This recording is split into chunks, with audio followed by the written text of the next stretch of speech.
نبی کریم علیہ الصلوۃ والسلام نے ارشاد فرمایا کہ کچھ لوگ اللہ کی نعمتوں کے دشمن ہیں۔ عرض کی گئی یا رسول اللہ کی نعمتوں کا کون دشمن ہوگا؟ فرمایا کہ اللہ کریم اپنے فضل سے جب کسی کو کوئی نعمت عطا فرما دے تو کوئی شخص اس کے زوال کی تمنا کرے تو گویا کہ وہ اللہ کی نعمت کا دشمن ہے۔ حاسدین ہر طبقے میں ملیں گے، جاب پہ کام کر رہے ہیں تو وہاں حسد ایک دوسرے سے، خاندان میں ہے تو وہاں حسد، خواتین میں ہے تو خوبصورتیوں سے حسد ہو رہا ہے، لو جی مال سے حسد ہو رہا ہے، اس کے پاس کیوں آ گیا؟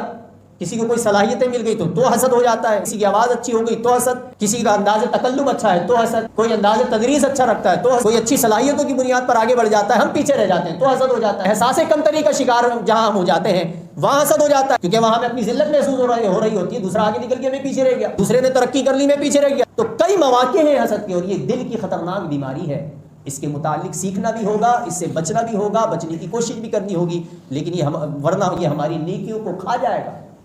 اگر ہمارے دلوں میں بے چینی ہے نا تو لوگوں سے جلنا چھوڑ دیں، لوگوں کی ٹوہ میں لگنا چھوڑ دیں، لوگوں کے پیچھے پڑنا چھوڑ دیں، لوگوں کے عیب عیوب کو کریدنا اور ان کو کھنگالنا چھوڑ دیں، اس کی ٹوہ میں لگنا چھوڑ دیں۔ آپ دیکھیے کافی سکون تو ایسے ہی مل جائے گا۔ ہمیں اپنی کم فکر ہو تو لوگوں کی زیادہ فکر ہے، یہ کیا کر رہا ہے، وہ کیا کر رہا ہے، اس نے کیا کر لیا، اس نے کیا کر لیا، وہ کیسا کما رہا ہے، وہ کتنا کما رہا ہے، اس کا کاروبار کہاں تک چلا گیا، اس کی کون سی جاب لگ گئی، اس نے کیا کیا سیکھ لیا، اس کے کتنے البم ریلیز ہو گئے، وہ کتنا پاپولر ہو گیا، وہ کتنا فیمس ہو گیا، وہ کتنا وائرل ہو گیا، وہ کتنا سوشل میڈیا پہ آگے چلا گیا، میں پیچھے رہ گیا